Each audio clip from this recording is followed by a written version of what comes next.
America का जंग में क्या हाल हुआ है। जंग में तेजी से खत्म हो रहे हैं यूएस के MQ-9 रीपर ड्रोन और अब तक अमेरिका के करीब 45 MQ-9 रीपर ड्रोन पूरी तरीके से तबाह कर दिए गए हैं। हॉर्मुज के करीब निशाना बनाया गया इन्हें और अधिकतर ड्रोन ऑपरेटर से संपर्क टूटने के कारण कुछ ड्रोन्स के नष्ट होने की भी खबरें सामने आई है। तो 45 MQ-9 रीपर ड्रोन को तबाह कर दिया गया है और ये थोड़े बहुत सस्ते नहीं आते बल्कि बहुत ज्यादा महंगे आते हैं और कई बार ईरान ने दावा किया है कि उसने MQ-9 रीपर ड्रोन को मार गिराया है। वहीं अमेरिका एक बार फिर से USS अब्राहम लिंकन की वापसी करवा रहा है। USS जॉर्ज वाशिंगटन को हटाया जाएगा, लिंकन को उसकी जगह लाया जाएगा। लिंकन पर सैनिकों को थकान और अव्यवस्था की खबरें सामने आई। 250 से ज्यादा दिनों से ये समंदर में तैनात है और इसी वजह से अब अब्राहम लिंकन को रिप्लेस किया जा रहा है। अमेरिका वापस बुलाया जा रहा है USS अब्राहम लिंकन को और उसकी जो जगह रिप्लेसमेंट है वो USS जॉर्ज वाशिंगटन को लेकर के की जा रही है। दरअसल ये जानकारियां हमने पहले भी विस्फोट में आपके साथ साझा की थी कि इन युद्ध पोतों पर जो जवान तैनात हैं वो पिछले 6 महीने से हैं। जिनका कार्यकाल सिर्फ 6 महीने का होता है वो पिछले दिनों भी खाड़ी में ही तैनात रहे और अभी भी खाड़ी में तैनात हैं।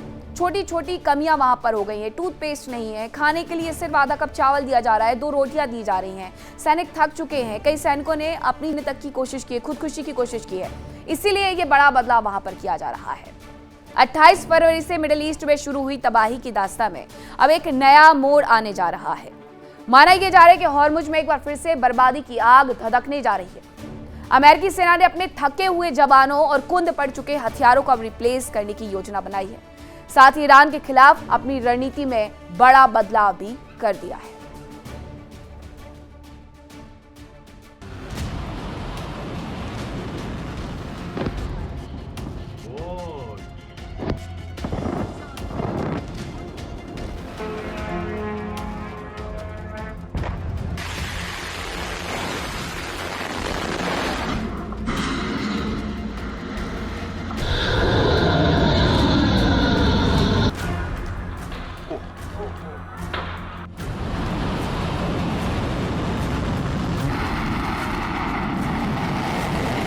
अमेरिकी सेना बीते करीब 6 महीने से ईरान के खिलाफ जंग लड़ रही है। कभी लगातार बमबारी हुई तो कभी रुक रुक कर हमले किए गए। अमेरिकी राष्ट्रपति ट्रंप अपना पक्ष मजबूत होने का चाहे जितना दावा कर लें, लेकिन हकीकत यह है कि इस अवधि में अमेरिकी हथियारों की धार कुंद पड़ चुकी है। जवान थक चुके हैं, मिसाइलों का जखीरा खत्म हो चुका है।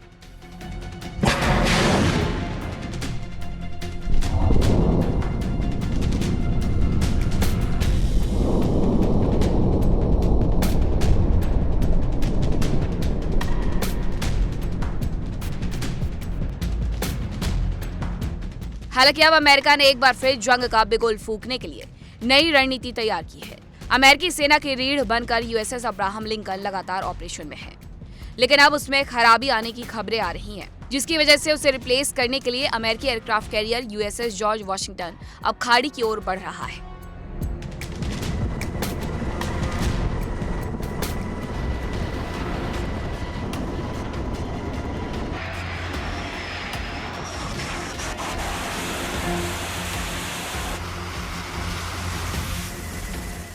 पश्चिमी मीडिया की रिपोर्ट्स के अनुसार USS जॉर्ज वाशिंगटन हिंद महासागर की ओर बढ़ चुका है। रिपोर्ट्स कहती हैं कि ये लंबे समय से पश्चिम एशिया में तैनात USS अब्राहम लिंकन की जगह लेगा।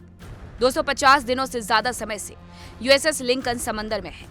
इसकी तैनाती लंबी खिंचने के साथ उसके भीतर सामान की कमी, मनोबल और जवानों की मानसिक स्थिति को लेकर सवाल उठने लगे हैं।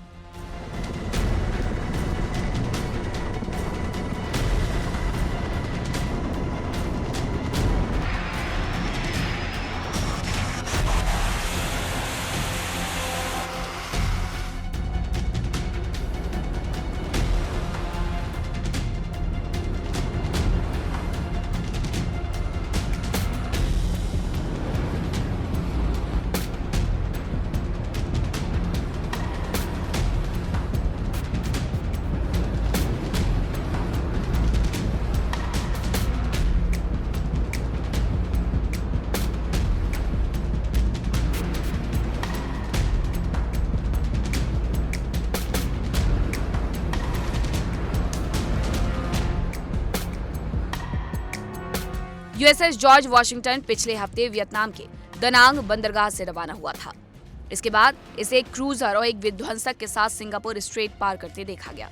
अमेरिकी नौसेना के एक अधिकारी के अनुसार जॉर्ज वॉशिंगटन मलक्का स्ट्रेट में था, जो प्रशांत और हिंद महासागर को जोड़ता है। यानी इसका अगला पड़ाव हिंद महासागर और फिर मध्य पूर्व हो सकता है।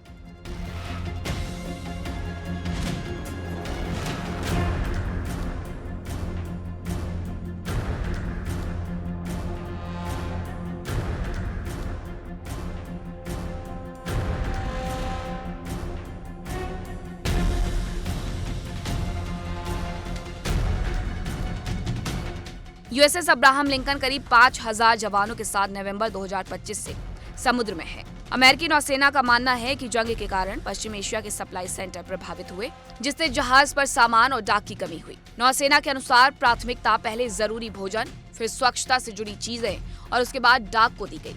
अब जवानों को साफ पानी और बेहतर भोजन उपलब्ध होने की बात कही गई है।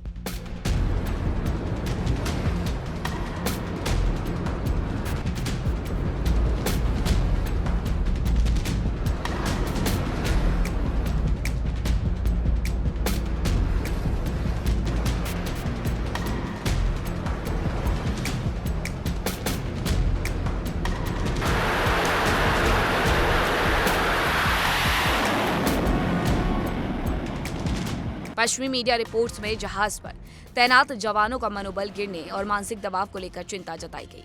दावा तो ये भी किया गया कि 2 जवानों ने समुद्र में कूदने की कोशिश की थी। कुछ दिन पहले खबरें आई थी कि जवानों के परिवार वालों ने नेवल अधिकारियों को घेरा था। हालांकि अमेरिकी रक्षा मंत्री पीट हेग्सेथ ने यूएसएस अब्राहम लिंकन के हालात खराब होने की खबरों के खारिज किया।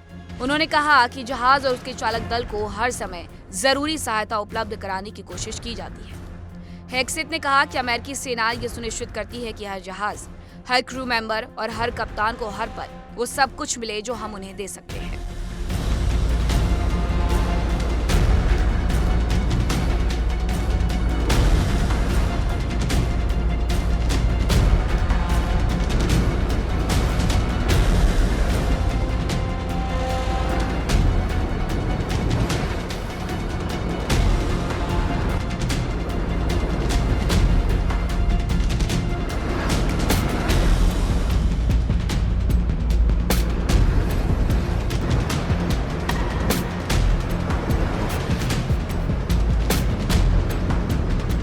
जॉर्ज वॉशिंगटन को भेजे जाने और उसके लिंकन की जगह लेने पर अमेरिकी अधिकारियों का कहना है कि ये पहले ही तय योजना का हिस्सा था।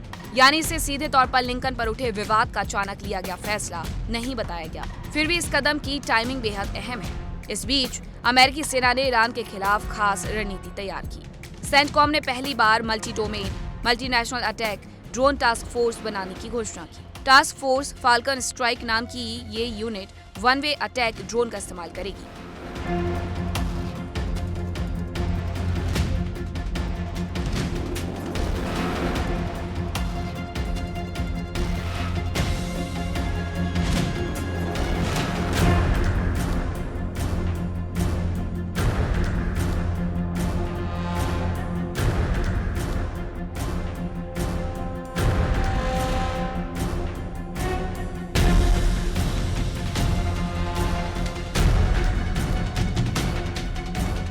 अमेरिका ने मिडिल ईस्ट में ड्रोन वॉरफेयर को लेकर एक बड़ा कदम उठाया। सेंटकॉम ने पहली बार एक बहुराष्ट्रीय और multi domain attack drone task force बनाने का ऐलान किया। इसका नाम टास्क फोर्स फाल्कन स्ट्राइक रखा गया। इस नई टास्क फोर्स में अमेरिका के साथ क्षेत्रीय सहयोगी देश भी शामिल होंगे। खास बात यह है कि इसमें सिर्फ हवा में उड़ने वाले ड्रोन ही नहीं, बल्कि समुद्र की सतह और समुद्र के नीचे काम करने वाले अनमैन्ड सिस्टम भी शामिल होंगे। माना जा रहा है कि अमेरिकी सेना ने ये कदम करीब 9 महीने पहले बनाई गई टास्क फोर्स स्कॉर्पियन स्ट्राइक की सफलता के बाद उठाया। स्कॉर्पियन स्ट्राइक मिडिल ईस्ट में अमेरिका का पहला समर्पित one way attack drone squadron है। इसने दिसंबर 2025 में अमेरिकी नौसेना के युद्धपोत से पहली बार एक हवाई अटैक ड्रोन लॉन्च किया था। इसके अलावा ऑपरेशन एपिक फ्यूरी और जुलाई में ईरानी बंदरगाह सुविधाओं पर हमले के दौरान समुद्र में अनमैन्ड अटैक सिस्टम का इस्तेमाल भी किया गया। माना जा रहा है कि फाल्कन स्ट्राइक के जरिए अमेरिका इस क्षमता को पूरे मिडिल ईस्ट में अपने सहयोगी देशों के साथ बड़े पैमाने पर फैलाने की तैयारी कर रहा है। इसके लिए सेंटकॉम ने क्षेत्रीय देशों से बातचीत भी शुरू कर दी और उन्हें आधिकारिक तौर पर इस टास्क फोर्स में शामिल होने के लिए निमंत्रण दिया जा रहा है। साफ है कि अमेरिका की सेना अब अपने हथियारों और रणनीति को नई धार देने का प्रयास कर रही है। सवाल ये है कि क्या ईरान के खिलाफ अमेरिका की ये रणनीति अब काम करेगी? Bureau report, India daily 24/7। Europe से जुड़ी हुई, जहां नेटो देश लताविया में ड्रोन घुसपैठ हुई है। नेटो के फाइटर जेट्स ने इसे मार गिराने का दावा किया है। लताविया को लेकर के लगातार खबरें पहले से ही सामने आ रही थी कि अब ये युद्ध यानी कि रशिया यूक्रेन युद्ध नेटो के अलग अलग देशों तक, यूरोप के अलग अलग देशों तक फैल सकता है। जानकारी ये मिली है कि नेटो देश लताविया में ड्रोन घुसपैठ की गई, जिसके बाबत ये ट्वीट करके पोस्ट करके जानकारी भी दी गई है कि नेटो के फाइटर जेट्स ने हालांकि उसे मार गिराया है, लेकिन ये नहीं बताया गया कि ये ड्रोन आखिरकार किसकी तरफ से भेजा गया था।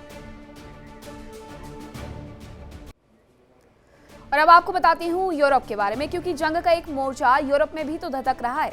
बीते 4 साल से ज्यादा समय से रूस और यूक्रेन की सेनाएं एक दूसरे पर बारूद बरसा रही हैं, और अब तक रूसी सेनाओं के हमले झेल रही यूक्रेन की सेनाएं अब रूस पर जबरदस्त हमले कर रही हैं। इतनी तेजी से हमले कर रही हैं कि रशिया में भी 1000 किलोमीटर अंदर तक यूक्रेन की सेनाएं घुस चुकी हैं। यूक्रेन के स्वदेशी ड्रोन न केवल रूस के अहम ठिकानों, तेल और गैस के ठिकानों पर हमले कर रहे हैं, बल्कि अब तो रूस की सीमा के काफी अंदर तक। देखिए इंडिया डेली 24/7 अब आपकी स्मार्ट टीवी पर। इंडिया डेली मौजूद है सभी डिजिटल प्लेटफॉर्म पर लाइव और लगातार। इंडिया डेली 24/7 हर दिन राष्ट्र को समर्पित।